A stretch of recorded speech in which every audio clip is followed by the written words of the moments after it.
The skillet I'm using to make parched corn is a standard size skillet. It's large enough to do, well, one grilled cheese sandwich, but I've actually put two in it before, but it's a little scrunched. So that'll give you an idea about how large the skillet is. For a skillet this size, you're going to need about 1 cup, just a little shy of 1 cup, of corn kernels. That's all that you need to fill the bottom. Before you put the kernels in, you're going to put your oil. I'm using coconut oil. I like the taste. It's very healthy, and it pops a lot less when you're frying, just in general. And turn this stove on to a medium heat. Anything higher than a medium heat tends to scorch the kernels. It's much easier to adjust heat down and up quickly on a gas stove than an electric stove. Tend to burn things a lot less now that we have a gas stove. So move your oil around. I think I got a smidge too much oil. Might go ahead and try to scoop a little bit out.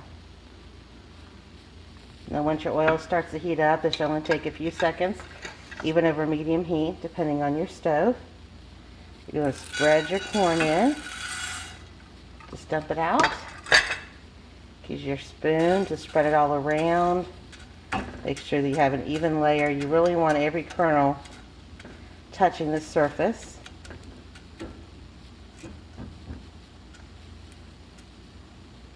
And you will stir it. You want to leave it set that way for about a minute. Let it fully soak up the oil, start to get warm.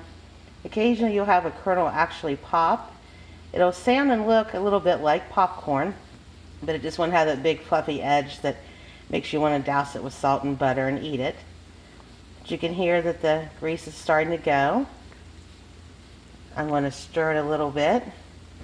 And after you stir each time, making sure that you get all sides of the corn coated in the grease and parched.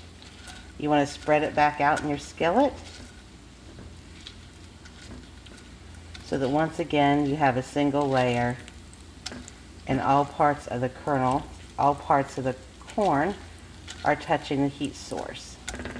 I'll continue to spread this out and repeat this process for about 5 minutes until the corn is ready to take off the stove and drain. My parched corn has been drying and cooling for just about 35-45 seconds now. If you're going to coat it with anything, butter, salt, sugar, any other condiments, you don't want to let it get too dry and cool down, or your condiments are not going to stick to it. You don't have to add anything to it. It tastes deliciously sweet just the way that it is. I used almost yellow corn on this batch of parched corn, but I want to go ahead and sprinkle some sugar on here just to make it a sweeter treat for the grandkids.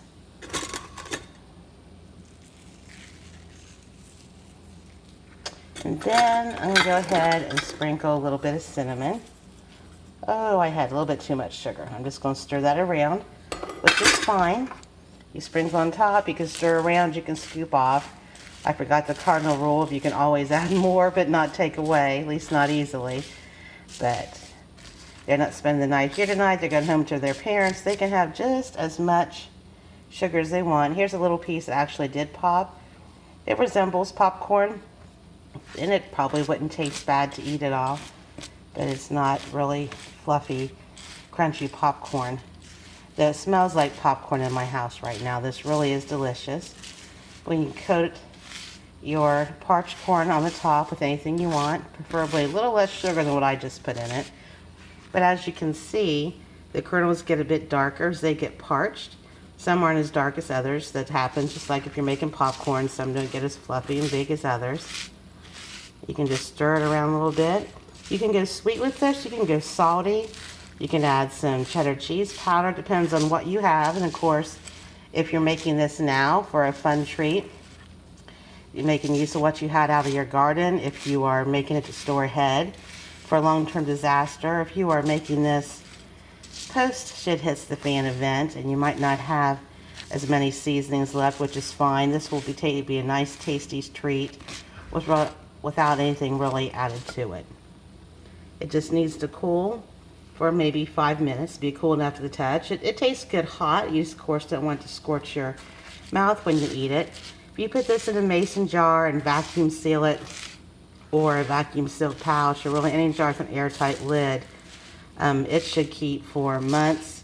If, you know, probably years if you put it in a mason jar and vacuum seal. It's going to depend, since I put a good bit of sugar in it. It will also depend on what condiments you put on top, how long it keeps. You can also just make it plain and store it that way to have it keep longer, 2 to 5 years maybe in theory. And then you can heat it through again just very slightly and add some seasonings on top if you happen to have those on hand.